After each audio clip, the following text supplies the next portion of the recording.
I'm LaRie. And I'm Nick B. Listen, we're just two single girls from the City of Roses discussing all things love, lust, and perception. And roses are a symbol of all things beautiful about love. But as you know, love can get a little dirty. So we're here to talk about it. Dirty Roses Podcast starts now.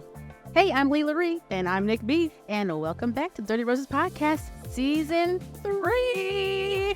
Third time's a charm. Yes. Really happy to be here. Happy. You know, last season I used I'm excited a lot, and I'm trying to replace that with other words. Okay. So you help me, help you, help me. And I'm happy that you're happy that we're both happy. Now happy is going to be happy is the word. because I can't think of anything else. But we are here. We're back. Yes. As you guys can see, we have a brand new set. Okay, take it in. All right.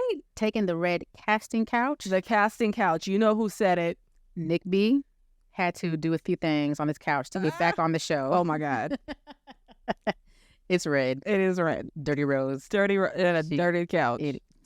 It's a clean couch. It is a clean couch. But yes, We wiped it down. we have a whole new set. We're doing this whole talk show format Yes. thing. And we've even got some product placement this season. We do. And check it out. Okay, now if y'all know, y'all been watching our reels and stuff. If you've gone to my page, I've done a few crazy stunts and things with my hairstylist. And we have her products here. It's Mylani Vegan Hair Care by Charlize Shadowbox Harris. She was on our show season 1. Season 1. And we talked about the entrepreneurs and all those things. And she shared a lot of information about what is like a data entrepreneur. Mm-hmm. And here you get to see why. Like, check out the load of products on the table aside from our glasses with our drinks in them.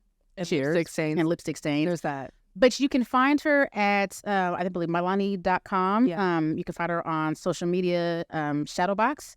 And you can order her products on Amazon. She's on Amazon now. She's on Amazon, That's which is dope. big. And That is she's expanding on top of Oh, that, yeah, right? absolutely. She's doing amazing, big, huge things. So we're happy to have her product on the show. And of course, not only does she have product, but she styled and did your hair. Oh, So she's a whole stylist with her own line of hair care products. Really, you need to find a way to get on her books if you are able to. Okay? Because she stays booked and busy. I make my appointments like 3 months in advance. It's that serious. It really is. But she's got more stuff coming out. We're doing mics now, so this is different. Mic check 1, 2. So I got to make sure I don't this thing. So yes. But Nick B, Yes. what has changed for you since last season? Since last season, gosh, not a lot has changed. I've recently kind of re-entered the dating world. I think I've dated a lot, and which is kind of where we got the tagline for the last 2 seasons, Right.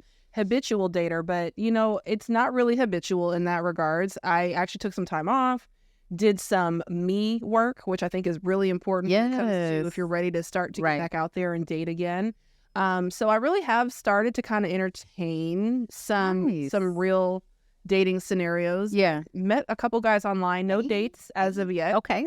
The vetting process is There where we I'm go. at. And we're taking more time to be intentional with be that very vetting intentional. process. Yeah. And I'm loving it. Honestly, I am focusing more of my energy on quality and noticing, red flags and just sort of what works for me and what I truly want, especially entering into more adult years of my life and finding something more secure. Yes. Yeah.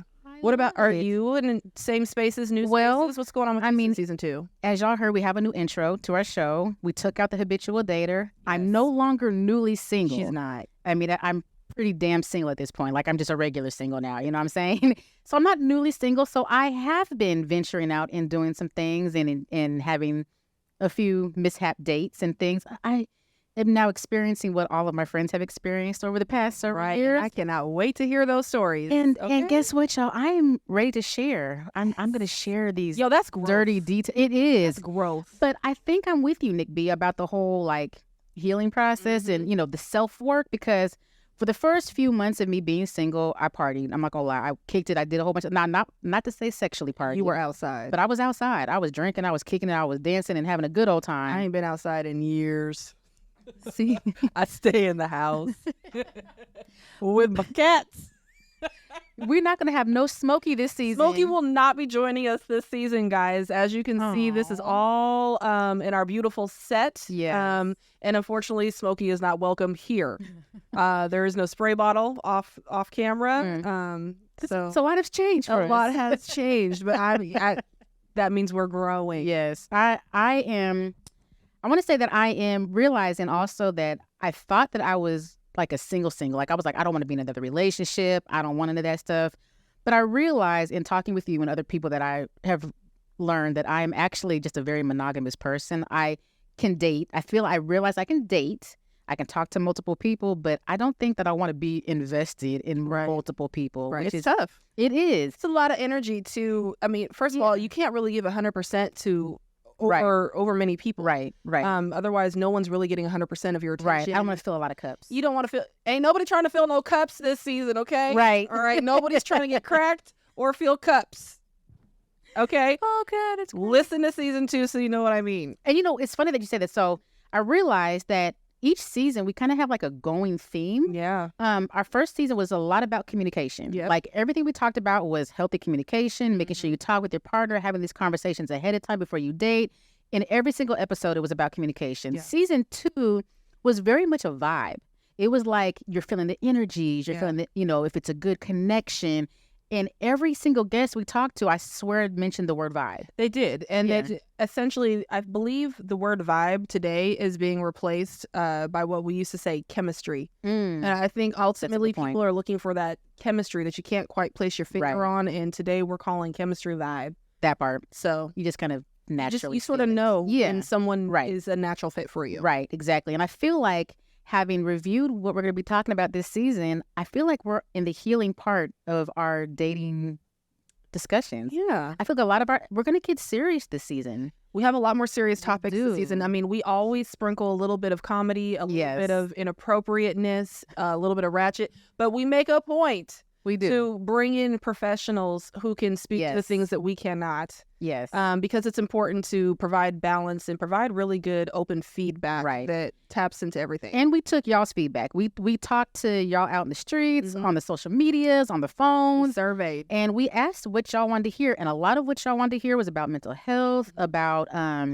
healing, about all these things that required not being so funny and ratchet. Right. So we are going to do our best. As best as we can. Because we will still stay cracking ourselves up if nothing else. Yes. We were doing that before the show started. We had to really calm down. I had tears in my eyes. I mean, our producers asked us if we needed like a chill pill because he's like, what have you guys been drinking today? We're like, juice. Drugs. Okay. But before we get into talking about what to expect this season, I really want to ask you like some of your favorite moments from last season. And I can revisit with the topics where we talked about. Okay, let's break it down. So last season, season 2. Just in case they didn't see Just in case y'all haven't caught up. We want you to know what you missed. This part, right? So we did a recap. Obviously, it was our first episode of season 1, which is a funny episode too. Check it out. But we did the double standards in bisexuality and how that looks. We had Roulette Delgado, who also goes by Big Bird, to TV shows. We had our good friend Jazzy that was on that show. So we talked about both of their experiences being bisexual, how the double standard was for men versus women, their coming out stories. It was a really good show. We had the Scripper Chronicles with Mr. Superman in slow motion. Lord have mercy. That was funny. It was absolutely funny. It was hard to get really good. Well, first, actually, before we dive into that one, I wanted to talk a little bit about the double standard of bisexuality. My biggest takeaway from that episode, I really enjoyed actually listening to each of their coming out stories. Yeah, me too. Especially because how everyone chooses to share their sexual preferences, their backgrounds, their likes and interests, and especially how they do that in their way to people who are important to them in their lives is usually always a really good story because it's so true. It's so raw and it's so personal to them. And I felt the biggest connection to each of them as people listening to, what they went through. Right. Or even how their story was told on their behalf with or without their permission. That part. Yeah. So it was actually just really insightful. Yeah. Especially because we don't necessarily practice the same lifestyle. So there's things that we can not necessarily relate to. Right. But what is relatable is someone's truth always. That part. And then being able to live in it now, which is amazing. Which not everybody can do. Even non-bisexual, like non-LGBTQIA folks still don't LGBT. Quoi? I love that. Sound fancy. bitch. Le je peux te croire. Okay, that's what we're going to call Please it. don't come for us if that's offensive. We don't mean it. We just sounded fancy saying it. Okay. But everybody doesn't get to live their truth. Yeah. And so it's nice to be able to hear about them doing that and how we can apply it to ourselves, even if we're not living the same journey. Yeah. I like that. But the Stripper Chronicles okay. was these guys. funny. First of all, what I learned most from this is that most strippers are straight up comedians. Girl. Okay. Shout out to Superman and Slow Mo, who was, well, I'll tell you, Slow Mo, both of them out of Dallas, Texas, freaking hilarious. They are funny guys. Yeah. They're funny. But, also what's interesting, I think that a lot of people who look at the entertainment industry for both men and women, it's easy for us to only sexualize them. That part. Yeah. And so when we interviewed them, it was really interesting to kind of hear that, yes, they do have day jobs. That part. Insurance. And yes, they do have healthy relationships. That part. Because I think, at least for me, I've always felt there is just no way that an entertainer, male or female, who is slinging dick all day long, then comes home and has a healthy monogamous relationship with no jealousy. And I think it absolutely takes a strong partner to be able to be that person to someone who's in the industry. Right. So absolutely, that was rehumanizing them. Absolutely, I thought was really good. Now y'all know I love strippers, so they was already humans to me anyways, because I befriend every time I go to a show. I befriend all the strippers. I'm talking about men, women, everybody. Like, I remember. So I used to go to strip clubs back when it had fun, And if you ever get a chance, slide in her DMs and find out why I will not go to strip clubs with her anymore. That's a no for me. If you want to know, you can inbox either one of us, and we'll tell you the story. We've shared it, but if you need your own personal recap, hit us up. It might be funnier in person too, so you might have to hear it directly from us. But no, I used to go to strip clubs a lot, like female strip clubs, and hang out and kick it. And I became friends, but I say friends loosely, but acquaintances with a lot of the dancers. And it was so funny because I'd walk into the club and the girls would be like, Leigh, and they'd run over to me and give me big hugs and butt ass naked. And I'd be like, bitch, put your titties up, please. I don't want to squeeze big saggy nipples. Because I remember this one chick, and I'm not going to say her name, but she had really large breasts. Okay. And they just were really big, not like perky big, not like boob job big, but like very natural big. And they were down here and they were big. And she would always run to me and give me big giant hugs. And I was like, oh, God, please don't. Big booby hugs. It feels so uncomfortable. But yeah, anyways, I love strippers. I remember the one time I went to a traditional strip club. One time at band camp? No, this other time. Go ahead. Sorry. When I walked in and this girl comes up to me because it's her job to offer, a dance, right? And she's like, hi, my name is Brooke. Are you interested in dance? And I was like, no, but I'm Nicole. She's like, oh my God, Nicole's my real name too. So we were friends. And I felt like we had a connection because we had a shared name. So that was Brooke. That is AKA Nicole. That's amazing. I love it. I think my favorite takeaway from the stripper show was their stories about their mishaps of burning money, tossing women over the head, getting their dicks bitten, and pulled on and tugged, all their the costume being torn. Either those are expensive. If you've never gone to a show like a black male review show, The Private Sector, you need to listen to this episode to hear what really goes down. Yeah, we'll just leave it at that. Yes. We also had the levels of dating with Mr. Alex Green. A very interesting show. It was. I think that not only did a lot of people relate to it, but they related and didn't realize that they were toxic. That part. I think we made a joke because in season 1 we had toxic love with Mr. Michael Bain. That episode was our shortest episode in history so far because of his wonderful technical difficulties that he created. We witnessed toxicity in real life, and I love Mike Bain. He's an amazing person in real life. Shout out to Mike. But it was funny because a lot of things that Alex talked about struck us as sophisticated toxic. He and Mike Bain from season 1 actually said a lot of the same things, right, but with a different delivery. Right. Our guest in season 2, Alex, much more refined, polished. I would say probably a better communicator in the sense that he has a bigger vocabulary. Right. Can use his words to paint bigger, broader pictures. Yeah. So that was the main difference. But ultimately, they were saying the same stuff, Right. But it felt like from maybe a younger point of view versus an older point of view. Right. Same topic, though. Less harmful, more confusing. Very confusing. I think so. And shout out to Alex, because he was very open and honest with us during that episode, and I loved having that conversation. We actually had a conversation afterwards where he got to clarify more of what he was saying. Yeah. Would love to revisit that conversation with him so he could clarify for y'all. I mean, maybe he needs to come back, because I do feel that he was an amazing guest in the sense that, if nothing else, it allowed us to see into the way that a lot of men approach relationships that may be different than how women approach relationships. And that ties right back to the perspective that what our show is all about in the first place. Right. And I think his episode really hit on the whole vibe thing. Yeah. That was like one of the key peak moments of vibes. In fact, I think he sang it for us. He did. He said, "Can I catch your vibe?" Shout out, Alex. Yes. But it was really, and I think even in talking with a lot of women lately, that they also had those same viewpoints. Where everybody was kind of like not wanting to commit, not wanting to give a title to stuff, but wanting to have that companionship. And I think for a lot of people that ends up being confusing, but it was common. Yeah. And it was good to hear that. So I enjoyed that conversation. Would love to have some more conversations. Yeah, we'll definitely have to talk to him again. Yeah. Oh, this next one was my favorite episode. Okay, which one? It was Life After Divorce.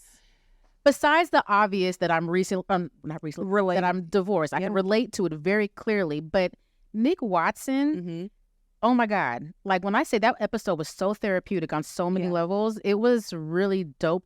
First of all, it was her first time publicly speaking about her divorce, which was, I felt honored and privileged that she shared with us the levels and details that she shared with us about what took place.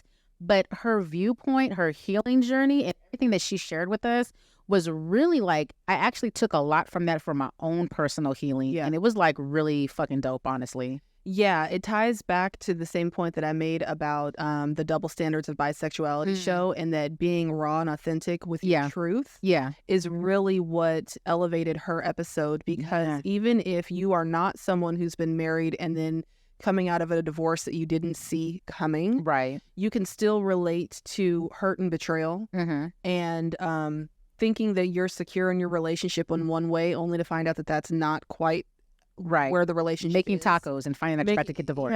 Yeah, like who approaches it in that way. She was totally blindsided. But again, sharing that vulnerability with us and our viewers, I think touched a lot of our listeners. And it was a very relatable topic. Actually, and she went to Africa shortly thereafter our episode. And when it aired, she was in Africa. And she did a message. She did. She was getting messages from y'all, the listeners. Y'all are so dope, first of all, because y'all really were in tune to the conversations. Hit her up. She hit me up and was like, "Sis, I needed that. Like, she needed that episode as much as we did." And she didn't know. She even shared with us. She was like, it was one of those things I didn't know I needed. Yeah, that part. I loved it. It was a good episode. I Can Do Bad All By Myself with LaShae. We love LaShae. Oh my goodness. In fact, she gave us quotes for shirts that we're going to be wearing during this season. Yes. I can't wait to share it. LaShae's episode was also one of those therapeutic ones where it's kind of discovering, when you come out of relationships, what do you do next with yourself? Right. And just because the relationship that you really, really wanted or really hoped for didn't work, doesn't mean that you're done. Right. Because she's a romantic. She is a romantic. And I'm not even gonna lie, after she shared the story about how her really bad breakup happened, I don't know if I would have had that same outlook. Like, I didn't have that same outlook with my relationship ending, but she was so hopeful and so happy, positive. Yeah. That really gave me motivation, because I was like, damn, that sucks. Like, I could not. And she was like, I think I could do it again. Yeah. And so again, very relatable. Her and I, we kind of have the same energy, as that we are both Virgos. And so we just sort of have the same sarcasm and humor. And so when I listened to her talk about it, I was like, yeah, girl, that's exactly what goes through my mind too. Right. Ending a relationship, I'm never at a point where I'm like, oh, all relationships suck, period. Right. This one didn't work out for me, but let's, on to the next. Let's find the right. Right. Yeah. Meanwhile, me being a Sagittarius, I'm like, I give you my all. Oh my God. I give it all to you, and then you took it and ran. Singing love songs in the rain. Oh my gosh. Sweet little dee-doo, dee-dee. Because if you say that, it makes it better. It does. cradle to the grave. I actually really like this conversation with Kendall Swin Smith, who does Blends by Swins, and we're going to be doing that maybe next season, having some custom-made drinks and stuff. Because his drinks are amazing. They were bomb. And the fruit, even better. Even better. It was infused with lots of alcohol. He absolutely has a talent. We definitely could not drink a whole glass on one episode because we would have been shit-faced wasted. We would have been on the floor. But I liked his episode. So that episode was really about dating older or younger. And we got really off topic because he had a few experiences which he shared, which were really kind of funny, about the older lady who was actually a lesbian. That was hilarious. But his love story with the younger girl that he is now engaged to, fucking amazing story. It was a beautiful story. It was beautiful and it was inspirational. I think it kind of pumped hope back in my heart in the sense that I was like, oh. He pumping hopes and drinks. Okay. Let me get you looking up and love down. Pineapple infused hope. Okay. Go. No, but it was very sweet because, like you were saying, the episode did take a turn from our original topic. But, you know, sometimes, especially in podcasting and when you're doing interviews, you sort of have to flow with where the conversation is naturally leading. And instead of trying to bring it back to a subject that didn't have much legs, what we did is we leaned into really his love story and his happiness. And I think that telling someone's happiness just goes so far. So I think... And hearing a man talk about his partner the way that he talked about her, every woman wants that. Oh my God. I was like, do you have friends that think like, I know his friends. I love you guys. But I need friends that think like you. Yeah. It was so But you know what the thing is, and I think we've made comment about this before, when you say you want a man that thinks like you, I think that every man will dote over the one. But again, it's about finding the exception and not the rule. That's true. So when you find that exceptional someone, it's easy to gush over them or to just light up when you think of them. That's facts. Well, I want to be somebody's. You gonna be somebody's exception. I know it. I want to be. We really want to be singers. I think. Evidently, we over here vibing and shooting it a weeping. I just shooting it a weeping. I just want to point out that we have been drinking energy drinks. Yes, we have all day. And cupcakes. We've had energy drinks and cupcakes. Yes, it's been great. The next one we talked about was dating married men. Now that episode got brought up because a friend of ours had reached out and was like, I'm in a relationship and I stepped out and was dating somebody else and she felt entitled to my time and my energy. And he was like, why would she feel like that? And then we had we watched another podcast and they had brought up conversations, and it was a young lady who also shared about asking, will my boyfriend ever like me better than his girlfriend? Yeah. And so that kind of led us to this conversation, like, what are the rules about dating married men? Are there rules? I mean, you know, I don't know if there's laws in a lawless scenario. You feel me? Like, how are we going to set rules when you've already stepped out of a covenant that you took rules in front of God for? Just be poly. Right. Just be poly. Have an open marriage. But that was actually a really good episode. I know I was able to share my experiences with dating married men absolutely unintentionally. Right. You know, it's just, I can't even say that, oh, yeah, I willingly fell into a relationship. Nah, I straight get tricked into stuff. People talking about I'm not really married. She got bamboozled. I'm halfway married, but we on the way out. I filed for something. Okay, you getting remarried on Instagram though? Get out of here. I got remarried on Instagram. So that sucks. Oh God, yeah. So we did talk about that. It was an interesting conversation. A lot of people actually took away a lot of information from that, and that was just me and Nick B talking with our own shared experiences and witnessing other people's experiences. Okay. You know, that's what we do. That's what we do. The next one, sexual health, which was a fun episode. Now, every season we do something a little bit raunchy, a little bit really nasty. And this one wasn't even supposed to be raunchy. It wasn't. It was about herbs, and somehow we got into squirting. I don't know how we got onto that one that much, but we got some great takeaways from that. We did. Don't steam your vaginas too close. We talked about yoni steams, talked about yoni eggs. There was a lot of talk about shrooms. There was a lot of talk about what not to insert. Yeah, don't insert anything, basically. Unless it's silicone or not even skin flesh. Not even T-air. Yeah, not T-air. Nick B shared her personal experience. Wait, I called steam T-air. T-air. Because it's like tea for your vagina. T-air. No, dead ass. Nick B shared a story about how she did a yoni steam and she did it completely totally wrong and burnt the hell out of her hoo-ha. I feel that I didn't do it completely totally wrong. I just did not do it at all right. I don't know what the difference is. Well, one sounds negligent and the other one just sounds irresponsible. And those might be the same descriptions again. But I didn't do it on purpose. In other words, I'm looking at the camera here. Do not put hot water in a short, very 1 inch deep pot and sit on it. I was trying to hatch an egg. I was mama burning that pot. You were going to end up with 3rd-degree burns. I'm pretty sure I had at least one to 2 degree, and I had to put some, creams to help with the rash. Our next episode. We ended season 2 talking about crazy dating stories, and we shared some that actually y'all had submitted some, which were hilarious. I think I even missed sharing one because we were talking about. What was the one you didn't share? So the one that someone submitted was the girl was dating the guy, and she picked him up because something was wrong with his car. They went on a date. She dropped him off. As she was I think putting her GPS, or I can't remember verbatim what the email said. But she waited around for a second before she drove off and saw the guy walk around the back of the building into a tent. And so she picked him up from a building thinking it was his apartment, but he really lived in the tent out back. No, it's not. No, we're not. But yeah, so she was dating a man in a tent. Well, that's not what you want. It's not. That's not what you want at all. But he was mildly responsible. He had a cell phone because they were able to communicate. So I don't know if... they be hooking up at electricity at Christmas time. Some of these cities got trees. They got everything going on in there. Yo, my day job, there is a RV outside. We have lots of RVs. So if you've ever been to Portland, you know that tent city is a real thing. And then the RV cities and everything else is RVs everywhere. Burnt out cities. They're rolling meth labs, like straight up rolling meth labs. But there's an RV outside my day job that has net all draped around it. And they have giant spiders in decoration for Halloween.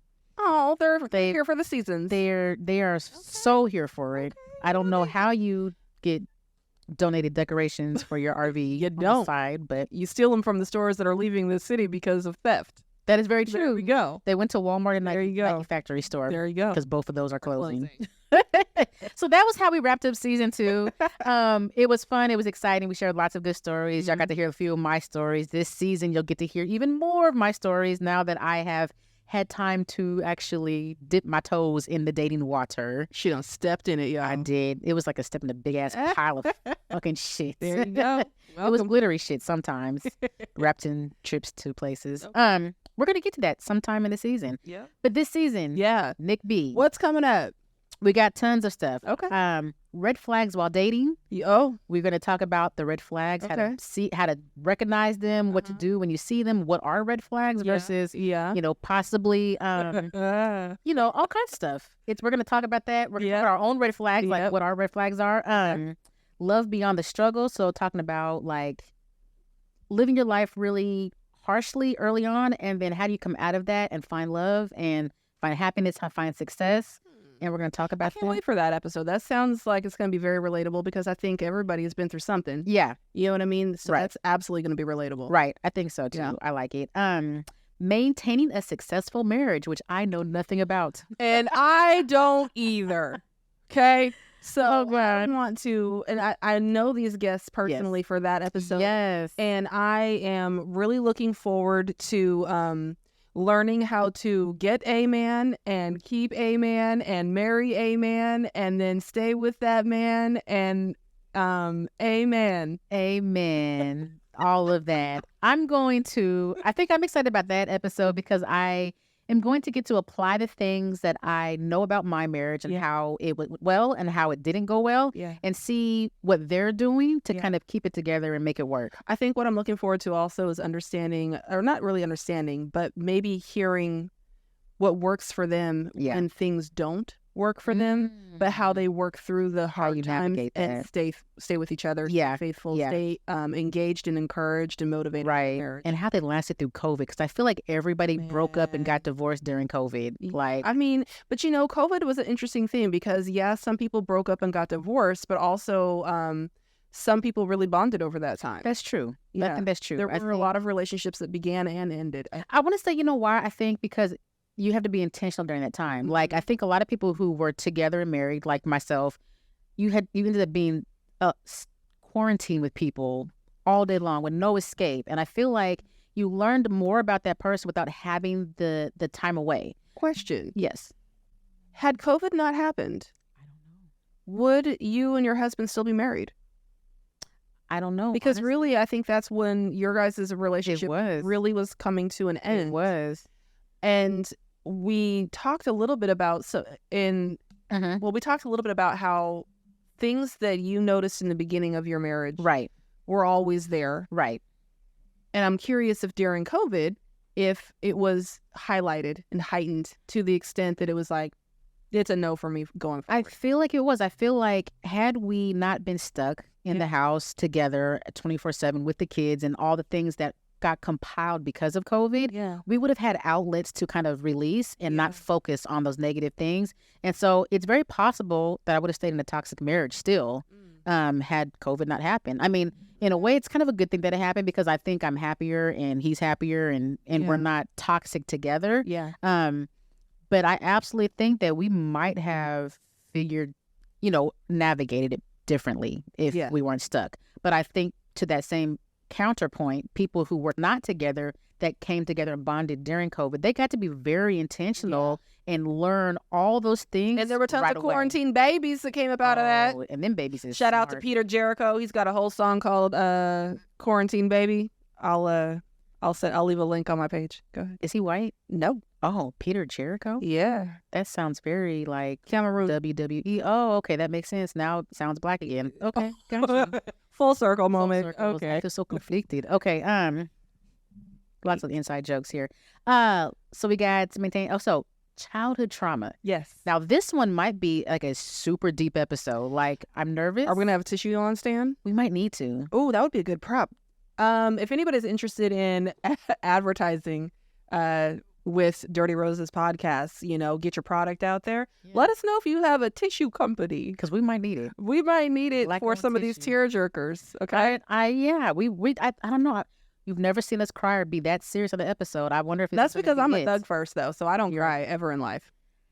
That's because I am a thug. Okay. But this is going to talk about how childhood trauma impacts your relationships in your adulthood, and I think that's going to be really good. Our guest for that episode has an amazing.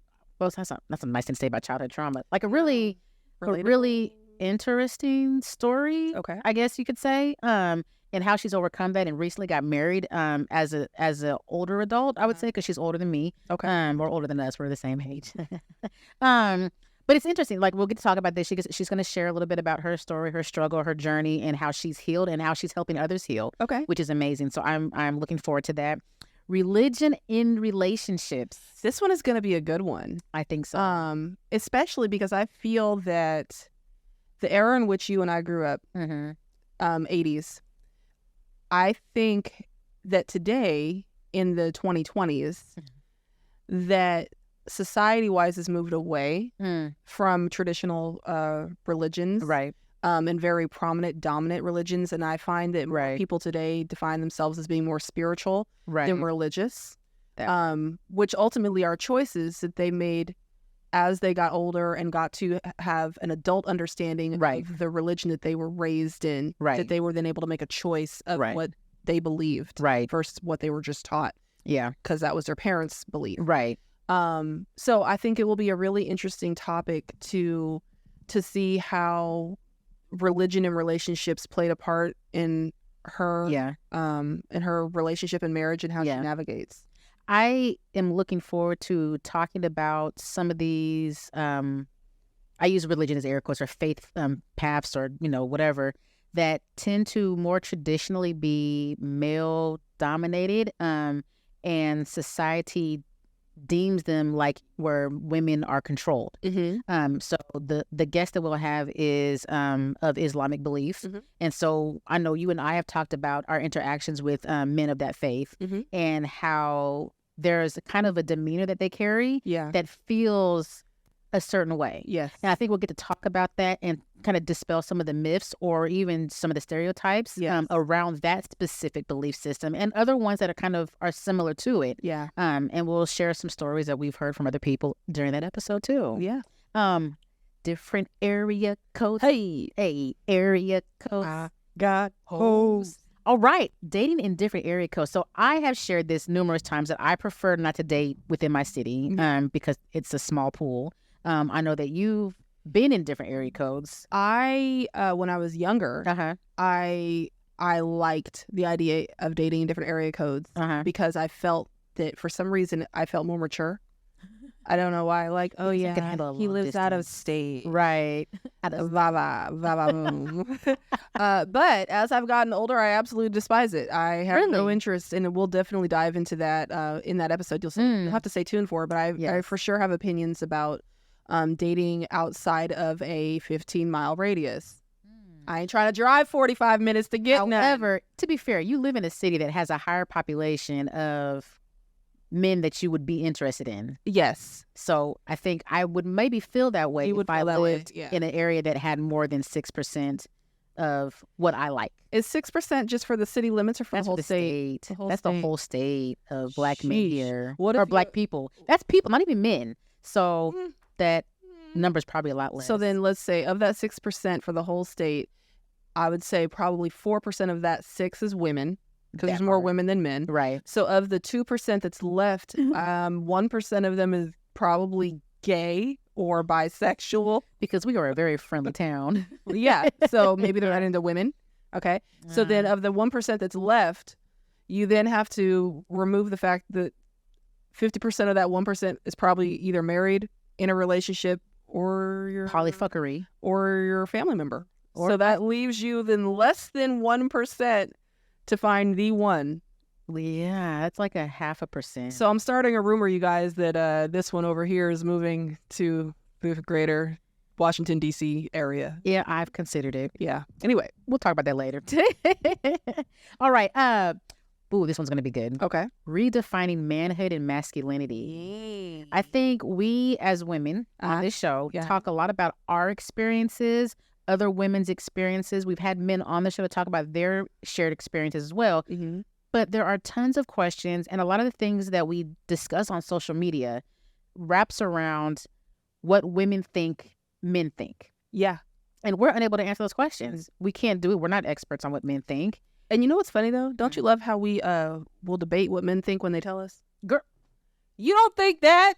That's not what you really mean. That I know what you mean. Let me tell you. Let me tell you what you mean by say vibe. It doesn't mean that. It means chemistry. It means fucking for a whole weekend. Vibes are totally like interchangeable with things. Anyway, but yes. So it's going to be a good opportunity for us to talk to our guest that's going to be on the show.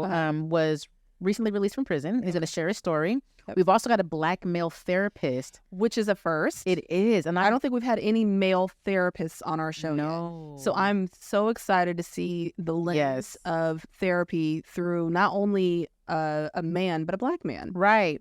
So we get to learn about healing journeys, thought processes, struggles, intimacy issues, the communication barriers, all these things that we talk about on social media. We ask these questions, and all we do is debate. We're going to sit back and we're going to ask questions, and we're going to listen. We're going to learn, and hopefully y'all will pull from it something helpful to help bridge that gap of understanding. So I look forward to that episode. And then we've got opposite sex best friends, besties that are not the same gender, which is a huge red flag for me sometimes. Is it? It was. And during that episode, I will share some issues I had with that during my previous relationship. But that is a common question that comes up on debates between men and women, whether it's okay to have an opposite sex friend, what that looks like. And we talked about this in planning for the season, like what's the difference between a bestie and just a friend, right? Or the bestie and the one, because a lot of guys will say, I married my best friend. And so they don't mean that. So we're going to talk about all of that. And then we have possibly a surprise guest for another episode that may be somebody that's behind our scenes of our show. That's going to come. Are you wearing his sweatshirts? Right now? I think you are, all across the titties. The tatas. The tatas. So we will be interviewing or discussing, having conversations with one of our producers who also has his own podcast, the Thorn City Spotlight Show. Check it out. So make sure y'all check it. Like GMP Studios here will host your podcast, get y'all together like we have gotten ourselves together here. And you can do your own podcast, but you can listen to everybody else's podcast. There's a ton of podcasts because here. they're amazing, and they have actually quite a few different shows that they produce and put on, and millions of topics. So we've even had people reach out to us, sidebar us, and ask, hey, how did you get into this? Where do you go? And we direct them straight to our producers, because working with their team has been just nothing short of usually of amazing. There's no side joke there. No, they're really great guys, and we look forward to interviewing Naeem for that episode. Yeah. What else has been new with you? Any new dating stories? Any new dating stories? No, I haven't been on any dates. No, I know. What? Has anybody reached out to you whose story you have shared on the show? She's thinking hard because she wants to see who she's going to mention. I'm trying to think of who you're thinking of. I know you have someone in mind. I'm just asking because I feel like a lot of guys have reached out to you and been like, that was our story. So actually, okay, yes. So in that case, yes. I have one friend who's reached out to me who I actually have not shared his story at all. Oh, okay. But he and I used to be incredibly close. Okay. And so he listens to my show in secret. Okay. Because he has no business listening to my show in public. And so, yeah. So he's reached out to me, and he's able to laugh and joke like, yo, I remember that. I was there for this. I know exactly what you're... And then he'll tell me when I have things wrong, and he'll re-jog my memory. So there's that one. I have another guy who hit me up and was like, oh my gosh, you shared our date. And it was one of my favorite dates. It was a really good first date. And so I remember he hit me up. He's like, that was me. And I was like, it was you. So it's always really cool, actually, when our friends circle back to us privately, who sometimes we don't even realize are listening to our show. Oh my gosh. And I don't know, I guess I can find comfort in knowing that I am not sharing anything that I don't feel comfortable saying to anybody who I'm talking about. You're like a very open person. You know what? I feel like I am, and I'm not. Gotcha. So I absolutely believe that there's things that I share, but I'm sharing them, one, without details of the individuals who I'm sharing about. Right. So we make it a point, especially on our show, to be very aware and respect people's privacy. Right. So if we're going to share a story that's a personal story to us that we can speak on as a first person narrative, right? That we are not necessarily dragging in the name of the individual we're referencing to protect their privacy. Right. They're not here to speak their truth on the show. They're not here to give their version of events. So we are private in that regards. Yeah. But I guess also when I say private too, it's like, so I'm going to share the things that I feel for me are surface. Okay. Right. And my surface may be deeper than other people's, but then that just goes to show that there's layers of me that are absolutely not shared. But I feel like surface level doesn't feel like surface level to the person who knows the story. Well, that's because I'm talking to you. Well, no, not talking to me. I'm like, if anybody's listening and they hear their story, you might share a detail that would not correlate anything to anybody else. But I feel like they're still relatable. You know what I mean? Like if you shared a detail, I would not, but somebody else would not be able to pinpoint who you're talking about. Correct. But the person listening is going to feel, they're like, that was my story. Yeah. And I feel some kind of way because you done told my story, even though nobody else knows. But that's just it. Any story that I've told, it has been very generic. It's been very generic. Yeah. It's in the sense that, oh my gosh, let me tell you what happened. And it's also usually not an attack either. That's very true. You know, we're all human and we all kind of life be lifing, right? That part. And so I am fortunate enough to have the kind of humor about me that I can honestly sit back and laugh at some of the absolutely dumb things and dumb choices that I have made. Yeah. And not dumb in the sense of the person who I made them with. But for example, not reading the directions closely on how to do a proper uni steam. You feel me? Like it nowhere on there. Uni. Yoni? Yes, I think it's Yoni. See, and there goes the thing about reading. I didn't read it right. She didn't watch Reading Rainbow growing up. But I do like the song though. Reading Rainbow. Okay, we won't go there. Yes. So, but what about you? Do you feel, now I know that you haven't shared as much personally until more recently, like season 3, I think we're going to get a better glimpse. Yeah. How do you feel you will be a storyteller of your truths? I've been nervous, and I'm not gonna lie. So season 1 that we started the show, it was, my divorce was still pretty fresh. I felt uncomfortable, honestly, to be fully transparent. I felt uncomfortable sharing any dating stories that early, because I just felt, I don't know if I felt like I was gonna be judged or if I felt like I looked like a hoe because I just got divorced. I didn't want to have any like you have a story and you can be like, well, that was 15 years ago. Right. I'd be like, that was 2 days ago. Oh. That felt, and then I could be like, this story was 3 days ago, and it'd be 2 different people, and I don't want to seem like I'm out there because I really am not, but I have been dibbling dabbling and dipping my toes. So I've been very intentional, if you guys haven't noticed, that I've been careful about what stories I share. And I feel like now I am entering year 2 of being away from my ex now at this point. I think it's enough time that I can share some stuff.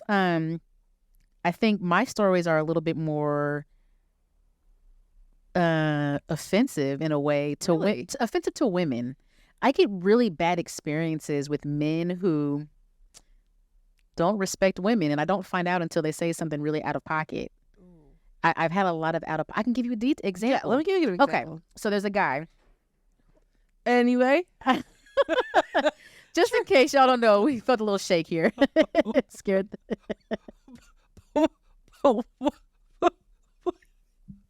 She couldn't even get her words out. Why was my way to move through that to say? But anyway. This is why we're single, y'all. Oh my God, no, because this is great. We hear a noise, and instead of playing it off like we don't hear what we hear, I said, but anyway. Like, y'all actually know what happened. I'm going to go back to topic here. So, guy has hit me up in my inbox. Okay, I made a post one day, and it was a question post. And it was like, ask, or you could tell me anything, ask me anything. The only rule is I can't respond. Yeah. That was the rule. So, I got lots of responses in my inbox, and it was like, oh, you're so beautiful. Oh, I've always wanted to talk to you. Little things. And I was like, oh, that's so sweet, but I can't respond. This particular person responds with, I bet you suck good dick. No, the disrespect. So out of pocket. And I think during the red flags episode, I will share about how one of my toxic traits is I entertain bullshit because I'm bored. Now, note, fellas, if I entertain your bullshit and you know you coming with some bullshit, that means she don't like you. I'm bored. I'm being honest. I'm very honest. I tell people I'm an asshole and they don't believe me. They take it as a challenge. Yeah. Anywho, I thumbs up the comment. I didn't answer because I can't answer, right? And so I kind of ignored the guy. Didn't really say anything after that. But then he hit me up a couple weeks later, and had, made some other little comment about, wanting to, hook up or link up or let's talk or let's chat. Yeah. And I was kind of like, why? Your very first interaction with me was telling me that I look like I suck good dick. Like, why would I want to interact with you? And we carried on this conversation. Of course, me being toxic, I was engaging because I am with the shit sometimes. Not the dick sucking shits, but just with the shits of the conversation. Right. Back and forth, going back and forth. I have been very clear with this person. Not into you. Will never have sex with you. Probably will never link up with you. Yeah. Ever, like even to just meet at all. Like not interested at all whatsoever. He kept taking that as a challenge. I'm gonna break you down. Oh, I'm gonna be your friend, and then I'm gonna be that person. Oh, well, you say that you don't like dating anybody in the town, so I'm gonna just be at the top of your mind so that whenever you decide that you need some dick, I'm gonna be around. Definitely not interested. Let me look at the camera and be very seriously not interested. And so that kind of conversation carried on. It was just like, I'm like, nope, not happening. And I've been very clear. I never want a screenshot to come out where I'm talking to somebody that I'm not interested in, and they'd be like, well, you was giving some clues. No, every single conversation was, I do not want you. This is not going to happen. So at one point we had a conversation, and he was like, well, I'll just be your friend. Cool. Are you okay being platonic? I'm letting you know that if we're friends, nothing's going to happen. It's not going to lead to anything. He was cool with that. 2 days later, you need to come to my job and suck my dick. Again. When I tell you, blocked on every platform. I was like, you know what? And I'm not a blocker. I'm not, because I really do engage in a lot of fucked up ass conversations because I'm bored. But he got blocked wholeheartedly. But when I tell you that he's not the first person to reference dick sucking as a way to hit on me. But you got some soup cooler lips? I don't. Oh my gosh. I don't think I do. I don't think I do. I don't know. I cannot. But yeah, so I have a lot of stories like that. And I think we even mentioned it during last season where I was like, I get approached with really and I don't obtrusive men. Yeah. And you're like, I don't. And we had the same conversations. Right. I don't know why. So, on the subject of messaging you for inappropriate conversation, if you are interested in messaging Leigh for any reason, Miss LaRie, where can they message you? Where can they find you? How can they send you inappropriate dick pics that are unsolicited? How? I do have a collection. You can send those. Leigh LaRie on all social media platforms. It's LeighlaRie on every single social media platform, and of course on the Dirty Roses podcast pages and website. Nick B. So, of course, I can be found on all Dirty Roses platforms. May that be our Instagram, our Facebook, our Twitter, or our actual website of dirtyrosespodcast.com. Yes. And if you want me specifically, if you want to send me some unsolicited pictures, because Leigh gets them all and I don't get any, please find me on Instagram at NickB_NickB. That's Nick with a K. Because if it's not a K, it's not serious. It's not. Right. Well, Nikki, let's go. Season 3. Season 3. Third time's a charm. Let's get dirty. Bye. Buddies, we are thrilled to introduce our new sponsorship packages. Be sure to hit us up at dirtyrosespodcast.com to inquire how we can showcase your brand on our platforms.